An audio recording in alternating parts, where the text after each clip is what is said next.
জর্ডানে অবস্থিত একটি মার্কিন সামরিক ঘাঁটিকে লক্ষ্য করে ইরানের ক্ষেপণাস্ত্র হামলার জবাবে ইরানের বিভিন্ন সামরিক লক্ষ্যবস্তুতে বিমান হামলা চালিয়েছে যুক্তরাষ্ট্র। ওয়াশিংটনের দাবি, মধ্যপ্রাচ্যে মোতায়েন মার্কিন বাহিনীর ওপর হামলার প্রতিশোধ হিসেবেই এই অভিযান পরিচালনা করা হয়েছে।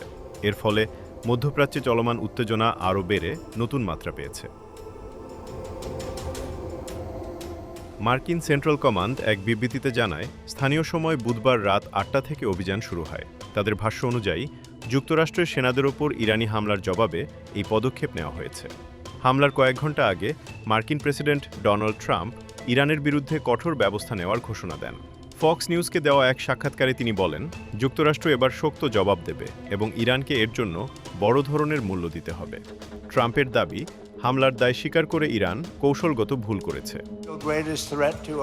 এর আগে গত সপ্তাহে সম্ভাব্য কূটনৈতিক সমাধানের সুযোগ দিতে ইরানের বিরুদ্ধে সামরিক অভিযান সাময়িকভাবে স্থগিত করেছিলেন ট্রাম্প। তবে ৫ দিন পর জর্ডানে অবস্থিত একটি মার্কিন ঘাঁটিতে ইরানের ক্ষেপণাস্ত্র হামলার মধ্য দিয়ে সেই বিরতির অবসান ঘটে। ইরানের ইসলামিক রেভলিউশনারি গার্ড IRGC জানিয়েছে, তারা জর্ডানে যুক্তরাষ্ট্রের একটি বিমান ঘাঁটি ও একটি কমান্ড সেন্টার লক্ষ্য করে হামলা চালিয়েছে। তবে মার্কিন সামরিক বাহিনীর দাবি, ছোড়া সব ক্ষেপণাস্ত্রই প্রতিহত করা হয়েছে এবং কোনোটি নির্ধারিত লক্ষ্যবস্তুতে আঘাত হানতে পারেনি। অন্যদিকে ইরানের রাষ্ট্রীয় সংবাদ মাধ্যম জানিয়েছে, যুক্তরাষ্ট্র যতদিন সামরিক চাপ ও হুমকি অব্যাহত রাখবে, ততদিন তেহরানের প্রতিরোধও চলবে।